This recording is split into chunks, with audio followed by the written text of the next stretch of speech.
Hi అండి, welcome back to our channel. ఈరోజు మన రెసిపీ వచ్చేసి మార్నింగ్ టిఫిన్ చేయకపోయినా అప్పటికప్పుడు సింపుల్గా చాలా టేస్టీగా హెల్దీ దోశ ఎలా చేసుకోవాలనే చూపిస్తాను. చాలా సింపుల్ అండి ప్రాసెస్ అయితే. టేస్ట్ మాత్రం చాలా బాగుంటుంది. ఎప్పుడు ఒకే టిఫిన్ తిని బోర్ కొట్టినట్టయితే సింపుల్గా ఇలా చేసుకోండి. ఎక్కువ టైం పట్టదు, పిల్లలు కూడా చాలా ఇష్టంగా తింటారు. ముందుగా నేను చట్నీ ప్రిపేర్ చేసుకుంటున్నానండి. మనం దోశ వేసే కంటే ముందు చట్నీ చేసుకొని పెట్టుకోవాలి. ఒక ప్యాన్ పెట్టుకొని ప్యాన్లోకి కాస్త ఆయిల్ వేసుకొని పల్లీలు అలాగే పచ్చిమిర్చి ఇవి రెండు చూసి వేసుకోండి. పచ్చిమిర్చి కాస్త ఎక్కువగానే వేసుకోండి. పల్లీలు ఒకటే కాదండి, దీంట్లో నేను పుట్నాలు కూడా వేసి వేయించుకొని చట్నీ చేసుకుంటాను. మీకు పుట్నాలు ఇష్టం లేదనుకుంటే కొబ్బరితోటైనా చేసుకోవచ్చు, లేదంటే ఒట్టి పల్లీలతోటైనా చేసుకోవచ్చు.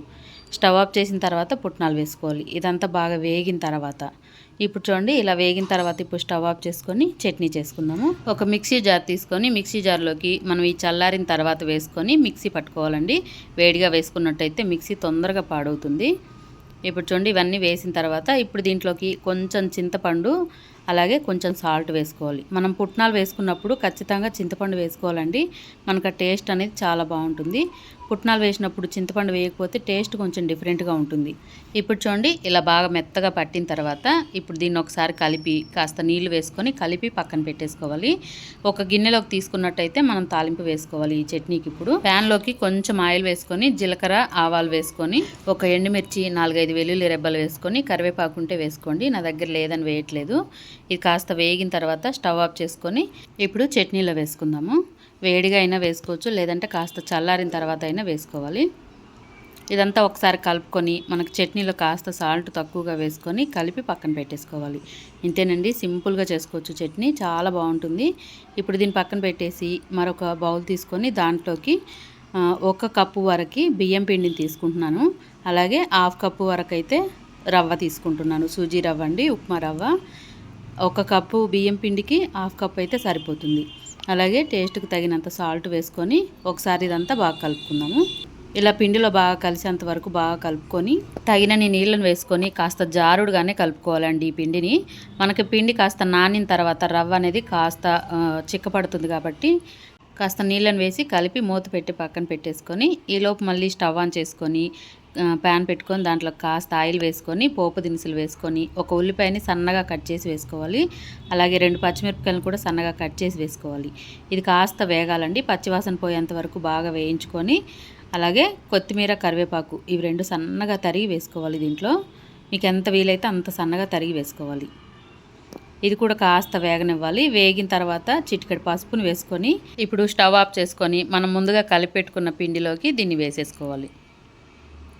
ఇదంతా వేసిన తర్వాత కాస్త కలుపుకొని మనకి పిండి కాస్త జారుడుగా ఉండేలాగా కలిపి పెట్టుకోవాలి. కాస్త మజ్జిగ పలచగా చేసుకుంటాం చూడండి, అలా ఉండాలి. ఇప్పుడు స్టవ్ ఆన్ చేసుకొని ప్యాన్ పెట్టుకొని దోశ ప్యాన్ బాగా హీట్ అయిన తర్వాత ఇలా గరిటెతోటి వేసుకోవాలి. పల్చగా వేసుకోవాలండి, మరీ చిక్కగా కాకుండా పల్చగా వేసుకోవాలి. ఎంత వీలైతే అంత పల్చగా వేసుకోవాలి. ఇలా వేసిన తర్వాత కాస్త కాలిన తర్వాత కొద్దిగా ఆయిల్ వేసుకుంటూ మంట లో టు మీడియం పెట్టుకొని బాగా కాల్చుకోవాలి ఎర్రగా.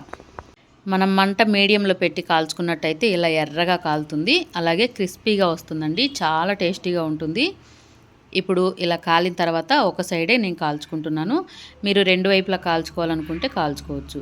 ఇప్పుడు తీసేసి ఇంకొక దోశ అయితే వేసుకుంటున్నాను. ఇప్పుడు చూడండి, పెనం బాగా హీట్ అయితే మనకి ఇలా బొక్కలుగా వచ్చిద్దండి దోశ.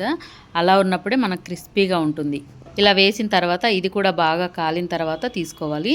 చాలా సింపుల్ ప్రాసెస్ అండి, టేస్ట్ మాత్రం చాలా బాగుంటుంది. 10 నిమిషాల్లో రెడీ అవుతుంది ఈ దోశ. చాలా ఇష్టంగా తింటారు. కలర్ కూడా చూడండి, చాలా టెంప్టింగ్గా ఉంది కదా కలర్ వచ్చేసి.